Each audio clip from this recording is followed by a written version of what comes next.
પ્રભાતનું પાથેર.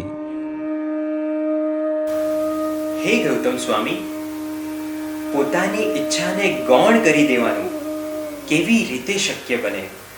અને પોતે ઈચ્છા જ નહીં કરવાની એ કક્ષા તો કેટલી કઠિન છે. એનાથી પણ આગળનું લેવલ એટલે કે બીજાની ઈચ્છા પ્રમાણે જ જીવવાનું.